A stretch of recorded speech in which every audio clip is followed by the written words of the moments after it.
जी भाई, जी भाई, मेरा मतलब ये नहीं था। तो फिर मतलब क्या था तुम्हारा?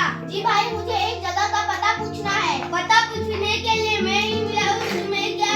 मैं कोई पोस्टमैन हूँ? जी भाई, गलती हो गई, ये तो चला गया। अब किससे पूछूं? इस नौजवान से पूछता हूँ, पढ़ा लिखा मालूम होगा। ए भाई, जरा सुनना तो। क्या है? जी भाई, मुझे कुछ पूछना है। जल्दी पूछे, मेरी ट्रेन छूट जाएगी। जी भाई, मैं मिर्जा शरफुद्दीन से मिलने आया हूँ। वो क्या उनका सर गंजा है? जी नहीं। क्या उनकी दाढ़ी है? जी नहीं, उनकी दाढ़ी नहीं है। क्या उनका कुछ अता पता है? पता क्या नाम है मुझे तो कोई वाड़ी है।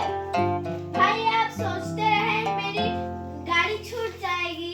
ये तो चला गया। अब किससे? भाई साहब, आप मेरी बात सुनेंगे? शुक्र है खुदा, एक शरीफ आदमी तो मिला। इसी से पूछता हूँ जनाब। क्या कहा शरीफ आदमी? अपने आप को बहुत अकलमंद समझते हो, तंज कर रहे हो मुझ पर। जी भाई, आप गलत समझ रहे हैं। मैं गलत समझ रहा हूँ? गोया मैं बेवकूफ हूँ और आप सही फरमा रहे हैं। उफ, एक तो दूसरों पर तंज करते हो और उफ भी करते हो। ए खुदा, न जाने कहाँ आकर फंस गया हूँ। क्या मैंने तुम्हें फंसाया है? जी भाई, आप माफ करना।